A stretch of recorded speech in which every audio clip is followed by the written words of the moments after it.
안녕하세요. 저는 경기도의 한 호텔 제과점에서 근무하고 있는 29살 여성입니다. 얼마 전에 연차를 내고 제가 어린 시절에 다녔던 초등학교를 가봤어요. 어릴 때는 학교 운동장이 정말 커 보였는데 어른이 돼서 다시 가보니 정말 작더라고요. 초등학교를 둘러보니 문득 이뤄지지 않은 첫사랑을 평생 가슴속에 품고 산다는 말이 생각났습니다. 이 말 살면서 한 번쯤은 들어보셨죠? 모두가 그랬듯 어렸을 때 제 첫사랑 또한 참 순수했어요. 손만 잡아도 두근거리고 붙어만 있어도 종일 기분이 좋았답니다. 그렇게 마음속에서 잊지 않고 품고만 살다가 성인이 되어서 다시 첫사랑을 만나게 되었어요. 그것도 참 우연히 말입니다. 그의 이름은 바로 김동규인데 제가 왜 이런 말로 사연을 시작하냐면 첫사랑은 마음속에 품고만 살았어야 했다는 걸 알려드리기 위해서예요. 저는 아쉽게도 20년 전 첫사랑이 준 달콤한 추억거리 때문에 어른이 되어서도 첫사랑한테 많이 휘둘리고 말았거든요. 결혼은 현실이라는 말이 있듯 추억거리로는 절대 이뤄줄 수 없었던 제 결혼에 대해 여러분께 들려드리고자 합니다. 동규와 저는 초등학교 때 서울의 같은 동네에서 살면서 가족처럼 지냈던 사이였습니다. 부모님들도 서로 알 정도로 친했고 학교 끝나면 저와 동규는 매일 온 골목길을 뛰어다니며 놀았어요. 그러다가 배고프면 우리 집이든 동규네 집이든 어디든 들어가서 밥을 먹고 또 놀곤 했습니다. 우리는 매일 싸웠지만 그래도 없으면 또 허전해지고 보고 싶은 그런 존재였답니다. 그때는 지금처럼 핸드폰이 있는 것도 아니었고 재미난 게임기가 있는 것도 아니었는데 그냥 동규와 시간을 함께 보낸다는 것 자체가 마냥 즐겁고 행복했던 것 같아요. 우리는 정식으로 사귀는 사이는 아니었지만 친구들은 모두 우리가 사귄다고 생각했고 우리 또한 그것을 딱히 부정하지 않았어요. 그냥 자연스럽게 서로 좋아하는 사이가 되었고 학교가 마치고 저녁 시간 전까지 매일매일을 함께 보냈답니다. 그렇게 매일 놀다가 제가 경기도로 이사를 했어요. 그때는 핸드폰이 없어서 메신저로 한 번씩 연락하고 방학이 되면 제가 서울로 놀러 가기도 하고 동규가 경기도로 놀러 오기도 하면서 만남을 이어갔습니다. 그러다 고등학생이 되면서 자연스레 연락이 끊겨버렸어요. 제가 고등학교 2학년 때였습니다. 처음에 경기도로 이사 왔을 때는 집이 30평대 아파트였는데 이사하더니 20평으로 또 이사하더니 10평대의 빌라에서 살게 되었습니다. 알고 보니 아버지가 사업한다고 경기도까지 왔는데 사업이 잘 풀리지 않아 경제적으로 몹시 어려운 상태가 되었어요. 가정 형편이 점점 어려워지더니 언제부턴가 아버지는 매일 집에서 술만 드셨고 하나뿐인 딸인 저에게는 아무 관심이 없었습니다. 부모님은 하루가 멀다고 돈 때문에 매일 싸우시더니 결국 이혼을 하시게 되었고 저는 엄마와 함께 살게 되었답니다. 엄마와 저 둘이 살면서 경제적으로 정말 많이 힘들어지게 되었습니다. 엄마는 저한테 집안 걱정하지 말고 공부 열심히 해서 대학 가라고 하시며 본인은 식당에서 밤 늦게까지 일하셨어요. 다행히 식당 사장님이 너무 좋으신 분이라 엄마에게 이것저것 정말 많이 챙겨주셨습니다. 명절 때 되면 두둑한 보너스에 딸과 먹으라고 한우까지 다른 직원들 몰래 준비해 주셨어요. 저는 그런 사장님과 엄마의 든든한 지원으로 열심히 공부해서 고등학교 때 성적이 항상 전교 10등 안에 들 정도로 우수했습니다. 성적으로만 본다면 수도권의 대학교 원하는 과에 충분히 갈 수 있었죠. 그런데 대학교가 공부만 잘한다고 갈 수 있는 곳이 아니더라고요. 입학금에 등록금까지 금액이 엄청났고 게다가 학교 다니며 사용할 제 생활비도 있어야 하잖아요. 학비에 생활비까지 도무지 그 금액을 감당할 수가 없을 것 같아 어쩔 수 없이 대학교를 포기했습니다. 지금 대출을 받아가며 대학교에 다니는 것보다 당장 돈을 벌 수 있는 자격증을 따는 게 더 현실적으로 맞는 것 같았거든요. 사실 저는 어릴 때부터 빵을 좋아했고 중학교 때부터는 간단한 빵을 직접 만들 수 있었기에 이런 저의 특기를 살려 제과제빵 자격증을 땄습니다. 그리고 바로 집 앞에 개인 베이커리점으로 취업을 하게 되었어요. 개인 베이커리점이기는 하지만 동네에서는 꽤 크고 유명한 곳이었고 베이커리점 사장님은 호텔 제과점에서 근무하시던 분이라 그곳에서 빵 만드는 기술을 많이 배울 수 있었습니다. 꽃같은 나이인 20대지만 친구들과 만나지도 않고 연애 같은 거는 꿈도 꾸지 못했으며 하루에 3시간에서 4시간만 자고 일에만 빠져서 살았어요. 이런 저의 모습을 좋게 보신 사장님은 호텔 제과점에 계시는 지인분께 저를 추천해 주셔서 27살의 나이에 호텔 제과점에 입사하게 되었고 지금까지 열심히 일하고 있네요.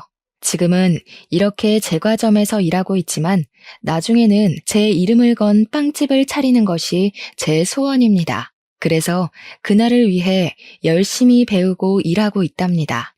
제가 호텔 제과점에 입사해서 일하는 동안 엄마도 열심히 식당에서 일하시며 돈을 차곡차곡 모으시고 식당 사장님의 도움을 받아 엄마가 직접 음식점을 차리셨어요. 처음에는 아주 힘들었지만 그래도 엄마가 오랜 시간 식당에서 일해온 경력도 있으시고 손맛도 좋으셔서 그런지 동네에 점점 입소문이 나서 지금은 대기업 간부들 월급 정도는 순수익으로 나오는 상황이랍니다. 갈수록 엄마의 식당도 잘 되고 저 역시 호텔 제과점에서 일함으로써 이전과는 다르게 조금은 여유 있는 생활을 하고 있습니다. 그러던 어느 날이었어요. 언제나 그랬듯이 저는 호텔 제과점으로 출근해서 일하고 있었습니다. 한창 정신없이 일하고 있는데 어디선가 많이 본 남자가 들어오더라고요. 자세히 보니까 어릴 때 서울에서 같이 놀던 김동규였습니다. 10대 때 헤어진 우리가 20대가 되어 생각지도 못한 장소에서 만나서 신기하기도 하고 너무 반가웠어요.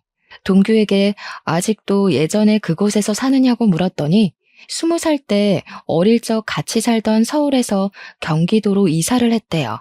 동규는 어릴 때는 그저 개구장이에 공부도 못했는데 고등학교 때 정신 차리고 공부를 열심히 해서 교대에 입학했다고 합니다. 별 문제 없이 무사히 졸업하고 지금은 제가 일하는 제과점 근처에 초등학교 교사가 되었대요. 그러면서 어머니 생신이라서 케이크를 사러 왔다고 하며 오늘은 생신 파티로 바로 가봐야 하니 내일 다시 보자고 했어요. 저는 동규의 말에 제 명함을 건네고 동규 역시 자신의 연락처를 제게 주었어요. 다음 날 일하고 있는데 동규한테 연락이 왔어요. 어제 만나서 반가웠고 케이크를 직접 만든 거냐고 너무 맛있었다고 하면서 맛있는 케이크 만들어 주었으니 오늘 저녁밥을 사겠다고 했습니다. 저녁에 저도 별일 없었기에 우리는 퇴근 후 만나기로 했어요. 평소에는 잘만 흘러가던 시간이 그날은 느리게 흘러갔습니다. 1년 같은 하루가 지나 퇴근하고 만나기로 한 식당으로 향했어요. 동규는 학교에서 바로 와서 정장을 입고 있었습니다. 어릴 때 동규는 그저 개구쟁이였고 통통했는데 성인이 된 동규는 외모도 깔끔하고 키도 크고 참 멋져 보였어요. 반면에 저는 온종일 빵가루 묻히며 일해서 옷도 펑퍼짐하고 신발도 운동화 차림이라 뭔가 부끄럽더라고요. 지금 어디서 살고 있냐고 물어보니 동규는 우리 집에서 30분 거리에서 살고 있었습니다. 그날 우리는 간단히 맥주를 한잔하며 그동안 살아온 이야기를 했어요. 동규는 우리 부모님이 이혼했다는 소리를 듣고 놀라기도 하고 그동안 힘들었겠다며 위로를 해주었습니다. 아버지 없이 엄마와 둘이 사는 그 심정을 누구보다 잘 안다고 하며 동규 역시 엄마와 둘이서만 살고 있다고 했어요. 어쩌다가 그리 됐냐고 물으니 동규의 아버지는 동규가 20살 때 회사에서 일하시다가 사고로 갑자기 돌아가셨다고 합니다. 그래서 제가 너도 참 아버지 없이 힘들게 다녔겠다고 했더니 아버지의 빈자리가 크기는 컸지만 그래도 아버지께서 돌아가실 때 사망보험금을 받아서 그 돈으로 대학교까지 무사히 졸업할 수 있다고 했어요. 우리는 둘 다 아버지 없이 지내는 외로움이 커서인지 오랜만에 만났지만 대화가 정말 잘 통했고 자정이 된지도 모를 정도로 너무 재밌었습니다. 더 이야기하고 싶었지만 아쉽게도 다음날 출근을 해야 해서 어쩔 수 없이 헤어졌네요. 그 후로 저와 동규는 하루도 빠짐없이 연락을 주고받았고 일주일에 3번은 퇴근 후 만나 이런저런 이야기를 나눴습니다. 이야기를 나누다가 우리 둘 다 애인이 없고 아직 어린 시절에 풋풋했던 감정이 있음을 깨닫게 되었고 얼마 지나지 않아 우리는 연인이 되었어요. 연인이 된 그 주 주말 서로의 집에 가서 각자의 어머니께 인사를 드리게 되었습니다. 우리 집에서도 동규네 집에서도 어린 시절 코올리개들이 어느새 이렇게나 컸냐고 하며 너무 좋아하셨습니다. 그러면서 어릴 때 인연이 평생 가면 너무 좋을 것 같다며 두 분 다 우리의 만남을 축하해 주시고 응원해 주셨답니다. 어느덧 우리는 28살이 되었어요. 슬슬 주변에서 결혼한 친구들의 이야기가 들리고 우리도 결혼에 대해서 진지하게 고민을 하게 되었습니다. 우리는 어차피 서로의 어머니를 알고 있으니 바로 상견례를 하기로 하고 상견례 날짜와 장소를 잡았습니다. 약속한 상견례 날이 되었고 저와 엄마는 먼저 식당에 도착하고 이제 예비 남편이 된 동규와 동규 어머니는 10분 정도 후에 도착했어요. 어머, 이게 얼마만이에요? 잘 지내셨죠? 그런데 아버님은 어디 가시고 왜 혼자 오셨어요?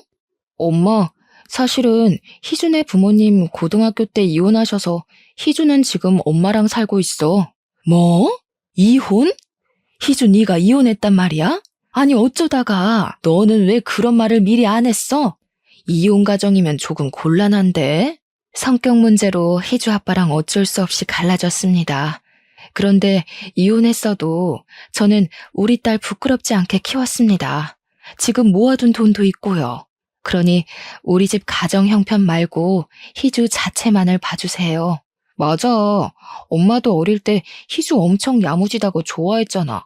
그리고 솔직히 우리도 아버지 돌아가셔서 안 계시는데 그럼 똑같지 뭐.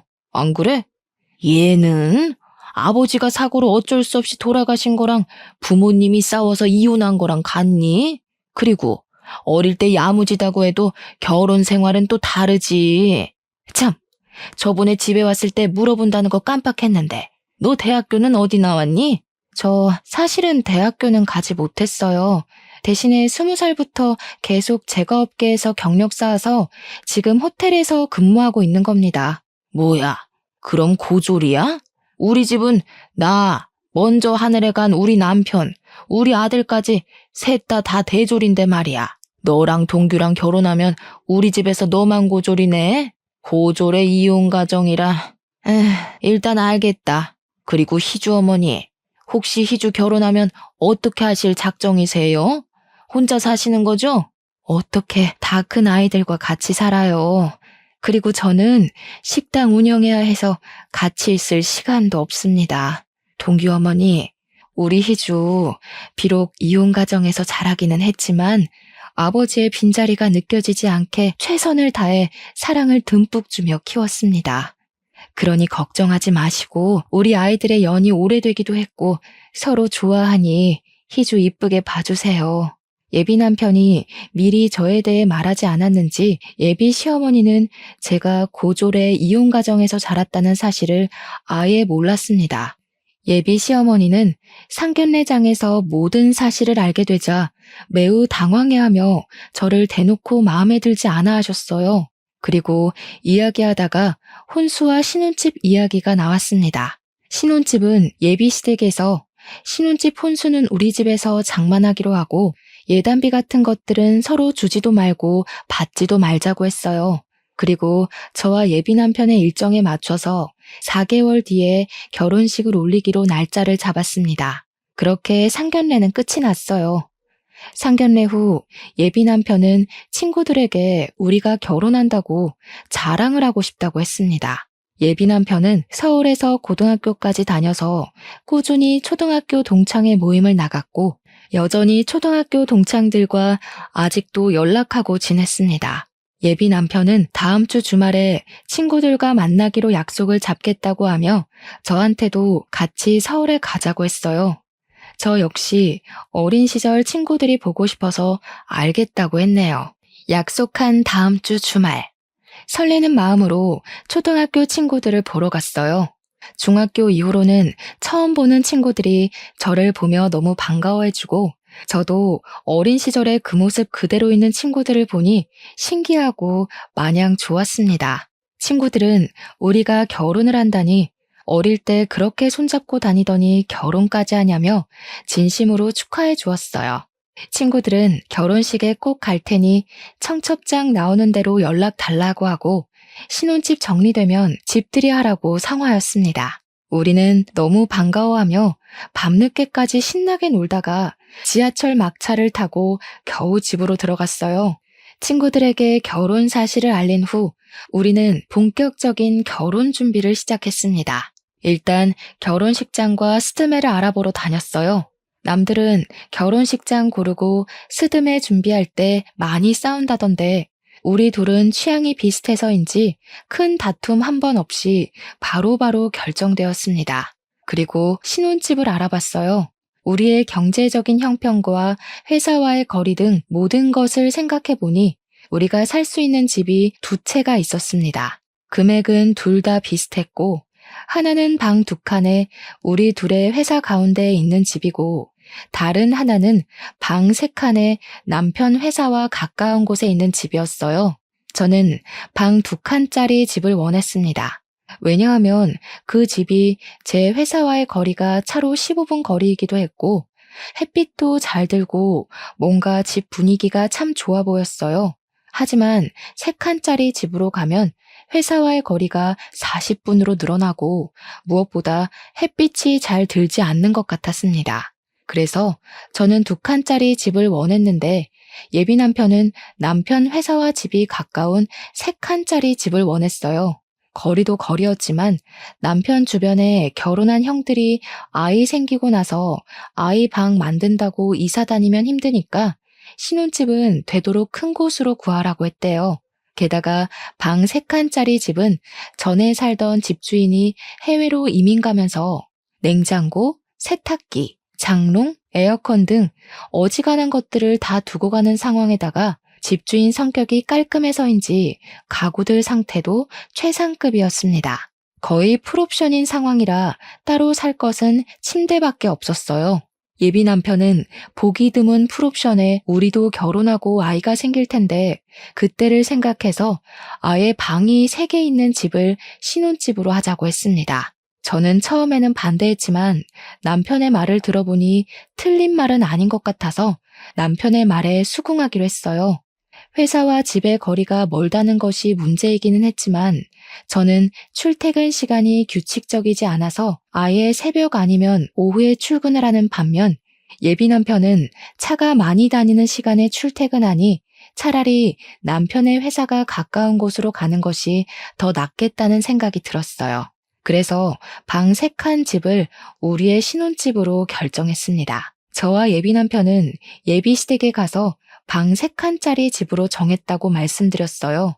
예비 시어머니는 위치며 집 크기, 그리고 풀옵션인 것까지 너무 좋다고 하셨습니다. 집 크기도 그러고 위치도 우리 집이랑 가까워서 좋기는 한데 그럼 침대만 새로 들이면 되는 거 아니야? 요새 결혼은 반반 결혼이 대세라던데. 그러면 어차피 침대 얼마 하지도 않으니 집 살 때 반반 부담하자. 어때? 반반이요? 원래 집은 해주신다고 하시지 않았나요? 그렇긴 한데 그때는 네가 혼수를 다 장만했을 때고 지금은 혼수 장만 다 안 해도 되는 상황이잖아. 그리고 희주 너도 결혼할 때 뭐라도 해와야지 나중에 말이 없잖아. 안 그래? 그니까 그냥 반반씩 부담해서 집 계약하자. 예비 시어머니는 집을 해주시기로 했는데 갑자기 집값을 반반 부담하자고 하셨습니다. 저는 저 혼자 결정할 문제는 아닌 것 같아서 저희 엄마와 의논해보고 알려드리겠다고 했어요. 그날 집에 와서 엄마에게 이런 상황을 말씀드리니 엄마 역시 예비 시어머니와 같은 생각이라며 너무 아무것도 안 해가면 나중에 말이 나온다고 하셨습니다. 어차피 지금 상황이 혼수는 거의 할 것 없고 침대 솔직히 그다지 비싸지도 않으며 게다가 엄마와 제가 꾸준히 일하고 있으니 경제적으로도 어렵지 않다며 반반으로 하자고 하셨어요. 저 역시 어차피 결혼하면 부부는 경제 공동체로 같이 생활하는 것이기에 반반으로 부담하는 것이 바르다고 생각되어 예비 시어머니의 말에 따르기로 했습니다. 그래서 저와 예비 남편이 함께 그 집을 마련했어요.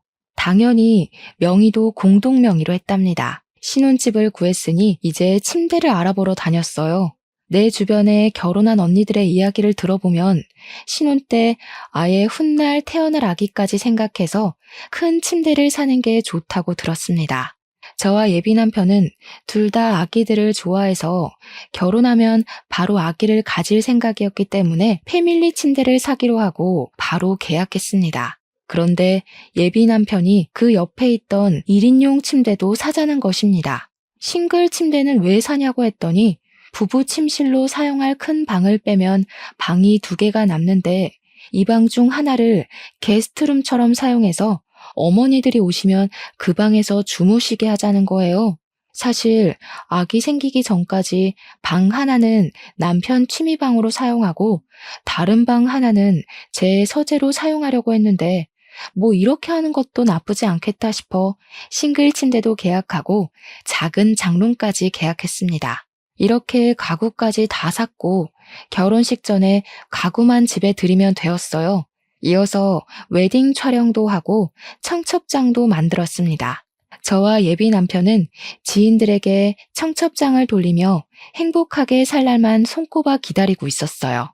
그러던 어느 날 일하고 있는데 예비 시어머니한테 전화가 왔습니다.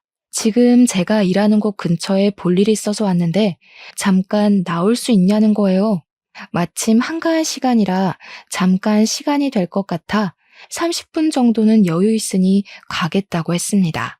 예비 시어머니는 호텔 안에 카페에 있을 테니 그곳으로 오라고 하셨어요. 점장님께 말씀드리고 카페에 가보니 예비 시어머니가 앉아있고 저를 보더니 반가워하셨습니다. 지나가는 길에 잠깐 얼굴 보고 싶어서 들렀다며 결혼 준비하느라 바쁠 텐데 신경을 많이 못 써줘서 미안하다고 하셨어요. 그래도 둘이 참 기특하네. 이렇게 알아서 준비를 척척하고 말이야. 사실 오늘 내가 부탁이 하나 있어서 잠깐 보자고 했어. 내가 피부가 좀 예민해서 실크 이불 아니면 잠을 못 자. 그리고 허리도 좋지 않아서 침대 매트리스도 저렴한 거 쓰면 못 잔단다. 그 점 염두에 두고 침대 주문하라고 부른 거야. 네? 갑자기 그건 무슨 소리예요? 어머니, 이불이랑 침대도 사야 하는 거였어요? 얘는 너희 신혼집에서 나랑 같이 살기로 했잖아. 그래서 작은 방에 내 침대랑 장롱 드린다며. 그 방이 내 방이라고 해서 나 너희 결혼 날짜에 맞춰서 집도 내놨어. 저 그런 얘기 한 적도 없고 동규한테 들은 적도 없는데요? 잘못 알고 계신 거 아니에요? 상견례 끝나고 같이 살기로 말 다 됐다고 하던데 동규가 아직 말하지 않았나 보네. 그리고 너 남편 될 사람한테 동규가 뭐니 동규가. 결혼하면 남편은 서방님이라고 쓰는 거야. 되도록 존칭도 쓰고 알겠니? 아무튼 너희 둘 다 계속 일하느라 바쁘기도 했고 특히 너는 고졸의 부모님도 이혼하셔서 집안 살림이나 집안 어른에 대한 예절을 뭐 제대로 배우기라도 했겠니? 그래서 내가 너랑 같이 살면서 너한테 살림도 가르쳐주고 음식도 가르쳐주고 할 거다. 알겠니? 저는 여기서 일하고 있는데 제가 어떻게 살림을 해요. 게다가 요새는 굳이 직접 살림하지 않아도 청소는 로봇 청소기가 하고 믿을 만한 반찬 가게도 많이 있어요. 음식도 거기서 사 먹으면 훨씬 더 저렴하고 좋아요. 이거 아주 무식한 소리라네. 이래서 여자들도 다 대학을 나와야 하고 자라는 환경을 다 봐야 한다니까. 이렇게 나이 먹은 나도 대학교를 나왔는데 너는 대학교도 안 나오고 도대체 뭐 했니? 아유, 답답해. 예. 대학교가 공부만 하는 곳이 아니야. 사회생활도 배우고 인성도 배우고 하는 곳이란다. 알겠니? 그리고 고졸 출신인 네가 대졸 출신인 시어머니와 교사인 남편 어디 가서 구할 수나 있겠니? 고졸 출신들은 대졸 출신을 무조건 따라야 해. 그니까 잔말 말고 내가 하자는 대로 해. 결혼하면 즉시 여기 관두고 딱 집에 붙어서 살림만 해. 알겠지? 죄송하지만 저도 여기서 일하면서 얻는 성취감도 있고 제 꿈도 있습니다. 그래서 전 이 일 절대 포기 못해요. 그리고 지금 일하러 들어가 봐야 할 것 같아요. 이 얘기는 못 들은 걸로 하겠습니다. 뭘 못 들은 거로 해? 오늘은 일찍 퇴근하는 날이지? 퇴근하고 동규랑 우리 집으로 와라. 내가 동규한테 말해놓으마. 알겠니? 저는 더 이야기하고 아닌 건 아닌 거라고 말하고 싶었지만 점장님이 빨리 들어오라고 전화가 와서 바로 들어가 봐야만 했습니다. 시어머니와 이야기하니 싱숭생숭했어요.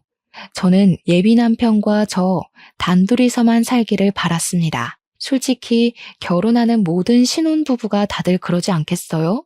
물론 저는 예비 시어머니와 아주 친했던 사이긴 했지만 아무리 그래도 어떻게 결혼하자마자 시어머니를 모시고 삽니까?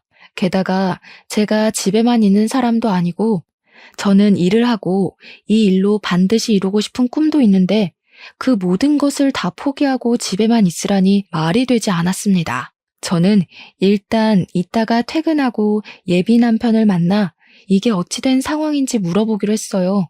터벅터벅 다시 저의 일터로 가려는데 호텔 카페 사장님이 저를 부르셨습니다. 카페 사장님은 호텔에서 오며 가며 친해진 사이예요. 사장님은 저만 보면 꼭 딸 같다며 저에게 커피 한 잔씩 꼭 타주시고는 하셨습니다. 사장님은 예비 시어머니를 가리키시면서 누구냐고 물으셨어요.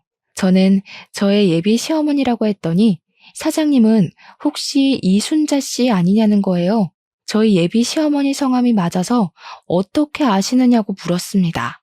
알고 보니 카페 사장님과 예비 시어머니는 초등학교, 중학교, 고등학교 동창이었더라고요. 그러면서 어릴 때는 그렇게 찢어지게 가난하더니 커서 성공했나 보다고 하며 예비 시어머니의 과거를 이야기해 주셨는데 저는 정말 뒤통수 한 대 맞은 기분이었습니다. 예비 시어머니는 어릴 때 찢어지게 가난했고 예비 시어머니의 부모님은 시장 구석에서 선짓국밥을 하셨다고 합니다. 그런데 예비 시어머니 아버지가 알코올 중독자에 도박하셔서 어머니가 국밥집으로 돈을 벌면 아버지가 그 돈을 다 밖에서 쓰고 왔다고 해요. 만약 어머니가 아버지한테 돈을 주시지 않으면 아버지는 시장에서 소리 지르고 다 뒤집어 엎고 난리가 났다고 합니다. 그래서 경찰서 유치장에 여러 번 왔다 갔다 하셨고 그게 몇 년째 반복되다가 너무 힘들어서 결국 이혼을 하셨대요. 그 후로도 찢어지게 가난했고 어머니는 고등학교 중퇴 후 잠적을 했다는 거예요. 분명히 저한테는 방금 어머니가 대학교에 나오셨다고 하셨는데 사장님은 고등학교를 중퇴하셨다고 하니 이게 무슨 소리인가 싶었습니다. 카페 사장님께 그럼 어머니가 대학교는 다니셨냐고 했더니 고등학교 졸업도 못했는데 대학교에 어떻게 가냐고 하셨어요. 아마 돈이 없어서 대학교 구경도 못했을 거라고 했네요.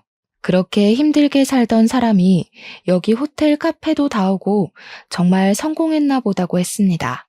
카페 사장님의 말씀을 정리해보면 예비 시어머니는 저처럼 이혼 가정에 찢어지게 가난하게 자라서 대학교 입학조차 하지 않았던 것입니다. 그러면서 저한테는 이혼 가정에서 자랐고 제가 고졸 출신이라고 그렇게 무시를 했던 거였어요. 저는 카페 사장님의 말씀을 듣고 동규와의 결혼을 진지하게 다시 고민해봐야겠다는 생각이 들었습니다. 저와 아무 상의 없이 시어머니가 우리 신혼집에 사신다는 것도 황당한데 시어머니는 본인이 이혼 가정의 고졸 출신이면서 저를 그렇게 무시하신 것이잖아요. 어릴 때부터 봐서 저를 딸처럼 잘 대해주실 것이라 믿었는데 어머니에 대한 배신감과 충격이 꽤 컸습니다. 이날은 정말 무슨 정신으로 일했는지 모르겠네요. 넋이 나가서 일한 후 퇴근 시간이 되어 예비 남편이 호텔 앞으로 왔어요. 저는 예비 남편의 차를 타고 예비 시댁으로 향했습니다. 예비 남편의 차에서 어머니께서 우리와 같이 사는 것으로 알고 계시던데 어찌 된 거냐고 물었어요. 내가 저번에 말하지 않았나? 그때 싱글 침대 둔다고 했던 작은 방 있잖아. 그 방 우리 엄마 방이야. 엄마랑 같이 살면 좋지 뭐.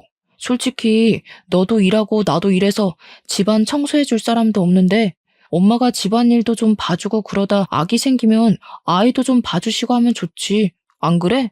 다른 문제도 아니고 어머니와 같이 사는 문제를 왜 나한테 의논 하나 없이 그렇게 막무가내로 진행해?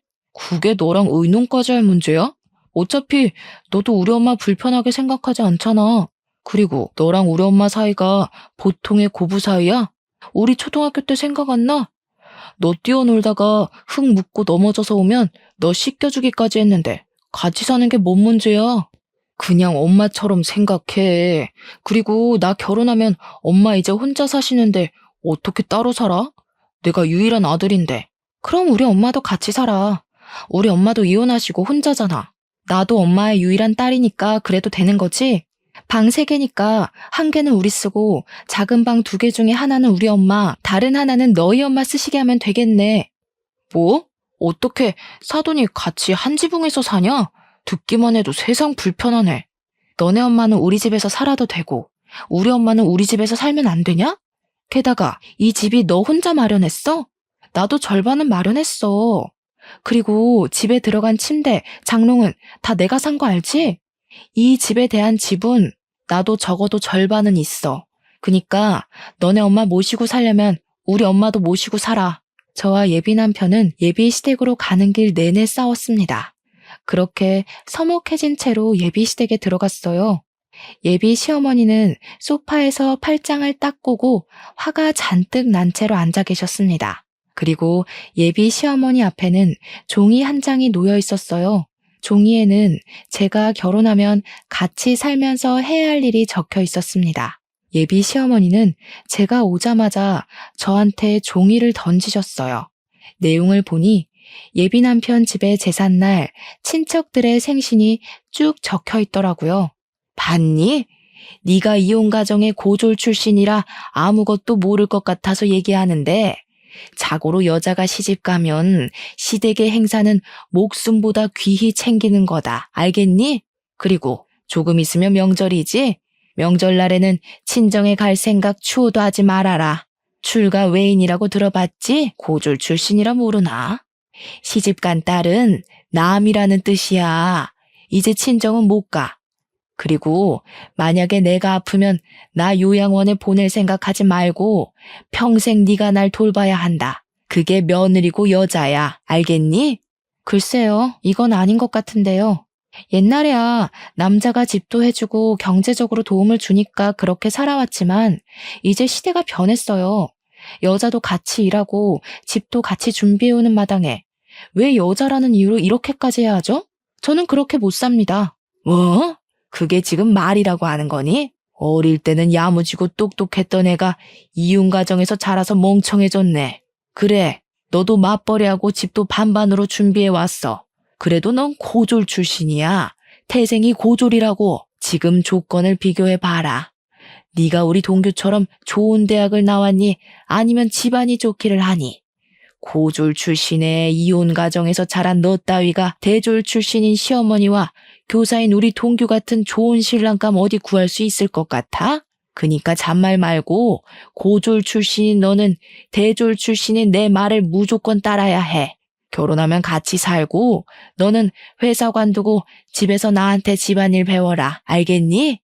자꾸 저한테 저는 고졸 출신이고 어머니는 대졸 출신이시니 어머니의 말씀을 따르라고 하시는데 어머니, 대학교 졸업장 한번 보여주실 수 있으세요?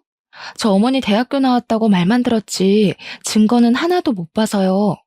졸업장이 없다면 졸업 사진이라든가 아무튼 뭐든 좋으니 대학교 나오신 증거물 하나만 보여주세요. 뭐라고? 내가 방금 막 대학을 졸업한 것도 아니고 몇십 년 전인데 그런 증거물이 어디 있겠니? 그냥 어른이 나왔다고 하면 그런가 보다 하면 되지. 무슨 증거를 찾고 난리야? 어머니, 요새는 폐교한 대학교 졸업 증명서도 다 뽑을 수 있어요.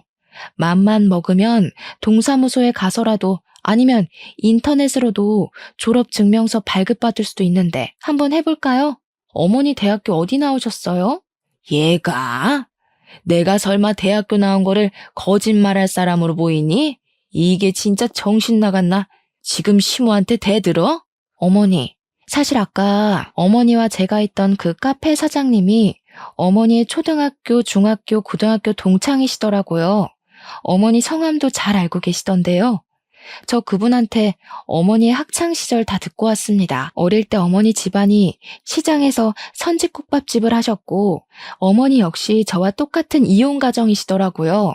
게다가 대졸은 무슨 고등학교도 졸업을 못 하셨던데 만약에 제가 알고 있는 이 사실이 아니라면 대학교 다니셨던 증거 내일까지 보여주세요. 동사무소 가셔서 신분증 보여주시면 아마 뽑아줄 겁니다. 이게 다 무슨 소리야? 엄마 동네에서 공부 제일 잘해서 동네에서 유일한 대졸자 아니었어? 할아버지가 일찍 돌아가셔서 힘들었지만 공부는 제일 잘해서 장학금 받고 대학교도 졸업했다면서. 장학금은 무슨? 할아버지는 알코올 중독에 도박으로 할머니와 이혼하시고 고등학교도 중퇴하셨대. 동창이었던 카페 사장님 말씀으로는 돈이 없어서 대학교 구경도 못 해보셨을 거라던데. 그래, 나 고등학교 중퇴했고 우리 부모님은 이혼했다. 그게 뭐? 이 나이에 그게 무슨 상관인데? 맞아요. 어머니가 어떤 환경에서 자랐고 학벌이 좋든 말든 상관없죠. 저도 어머니가 대졸이든 중졸이든 초졸이든 아무 상관없고 어머니가 이혼 가정에서 자라시든 말든 상관없어요. 그렇지만 적어도 거짓말은 하지 마셨어야죠. 그리고 어머님 본인처럼 이혼 가정에서 자란 예비 며느리를 그렇게 무시하고 싶으셨어요? 한 가지 더. 아까도 말했듯이 신혼집 장만할 때 저도 반 보탰습니다. 게다가 혼수도 제가 다 장만했는데 제가 왜 어머니를 모시고 살아야 해요? 저는 그리 못 삽니다. 야, 그냥 같이 살면 되지. 그게 그렇게 어려운 일이야? 그럼 네가 모시고 살아. 너는 너네 엄마 모시고 살고 나는 우리 엄마 모시고 살면 되겠네. 그냥 그렇게 하자. 우리 결혼이고 뭐고 다 취소하고 그냥 따로 모시고 살자. 이미 친구들이며 직장 동료들한테 청첩장 다 뿌렸는데 인제 와서 이럴 거야? 어떻게 결혼을 취소해? 너는 결혼 앞두고 파혼했다 하면 안 부끄럽겠니? 그래도 이혼보다는 파혼이 100배는 낫지. 나는 너네 엄마의 허언증이랑 이 상황이 뭐가 문제인지도 모르는 너와 함께 못하겠다. 우리 그냥 이쯤에서 끝내자. 그 길로 저는 예비시댁에서 나왔습니다. 그리고 집에 가서 엄마한테 예비 시어머니의 실체에 관해서 이야기하고 이래서 파혼할 것이라고 말씀드렸어요. 엄마는 그런 일이 있었느냐고 하며 내가 돈이 없어서 공부를 못 시킨 게 후회된다고 하며 마음 아파하셨습니다. 그런 엄마를 보는데 제 마음도 너무 속상했어요. 엄마는 더 좋은 인연이 있을 테니 지금은 마음 정리 잘하라고 하셨습니다. 다음 날, 그날은 제가 쉬는 날이라 엄마 가게에서 엄마를 도와주고 있었어요. 같이 채소를 다듬고 있는데 예비 시어머니와 예비 남편이 들어왔습니다. 야, 너는 어제 그렇게 말하고 그냥 가버리면 다야? 그래, 나 중졸에 찢어지게 가난한 이혼 가정이다. 어쩔래? 이런 시모라서 지금 무시하는 거야? 그래서 파혼하겠다는 거냐고? 저는 어제도 말씀드렸듯이 어머니의 학력이 어떻든 어린 시절 어떻게 사셨든 상관없어요. 그런데 자꾸 저한테 거짓말하시고 저한테 어머니를 모시고 살라고 하시며 부당한 것들을 요구하시는데 말이 되나요? 그게 왜 말이 안 돼? 우리 엄마 너 진짜 딸처럼 생각했어. 그래서 딸처럼 곁에 두고 잘 챙겨주겠다는데 그게 뭐? 딸처럼 생각한다는 분이 잘 다니는 회사 관두고 집에 와서 집안 살림하라고 하냐? 그리고 제사에 생일까지 다 챙기고 벌써 출가회인 타령하시는 게 정상이야? 게다가 어머니 아프시면 요양원 보내지 말고 무조건 모시라고? 명절 때는 친정에 갈 생각도 말고? 그게 말이 돼? 세상 천지에 자기 딸한테 결혼했다고 잘 다니던 회사 관두고 집에 들어와서 살림하라는 엄마가 어딨니? 명절날에는 출가 외인이니 친정에 오지도 말라는 엄마가 어딨어? 이게 배우지 못한 티를 내나 여자는 당연히 그래야 하는 거 아니야? 그러는 그쪽은 뭐 그러셨나요? 개구리가 올챙이적 기억 못한다더니 딱 그 꼴이네요. 우리 애들 초등학교 시절 때 그쪽 시어머니 치매 오셨죠? 그때 그쪽 남편은 집에서 모시자고 그러고 그쪽은 요양원에 보내자고 하면서 매일 싸우셨잖아요. 본인은 그래놓고 우리 딸한테는 그쪽 치매 걸리면 그쪽에 똥오줌 다 치우라는 겁니까? 명절 때는 또 어땠고요?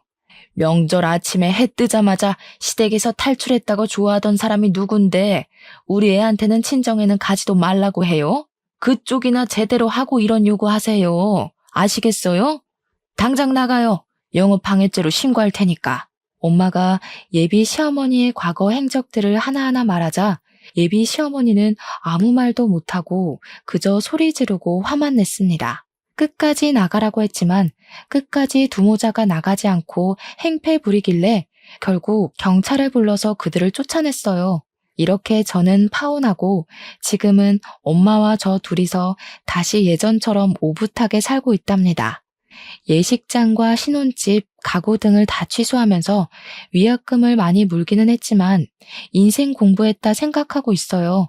그 뒤로 동창들을 통해 우연히 예비 남편이었던 동규의 소식을 듣게 되었는데 동규는 저와 파혼한 후 매일 술만 먹었고 음주운전을 하다 적발돼서 벌금형을 받고 학교도 잘렸다고 합니다. 예비 시어머니는 그동안 남편의 사망보험금으로 먹고 살았는데 갑자기 아들은 벌금형 받고 잘 다니던 학교도 잘려서 지금은 그 돈을 다 탕진하고 원룸으로 이사해서 둘이서 아웅다웅 살고 있다고 들었어요. 여기까지가 제 첫사랑이었던 동규와 저의 이야기입니다. 이제 저는 동규를 다시는 만나지 않을 것이고 혹시라도 만난다고 해도 더는 이전처럼 서로에게 따뜻한 호감을 느낄 수는 없을 거예요. 이래서 첫사랑은 마음에만 두고 추억에서만 그리워하며 살아야 하는 건가 봅니다. 순수한 마음으로 만났지만 끝내는 이루지 못했던 첫사랑. 오늘 이 사연과 함께 보내버리고 당분간은 저의 꿈을 위해 열심히 달리려고요. 그러다 보면 제게도 언젠간 좋은 날이 오겠죠? 그날을 향해 오늘도 힘내겠습니다. 저의 긴 사연을 들어주셔서 감사합니다.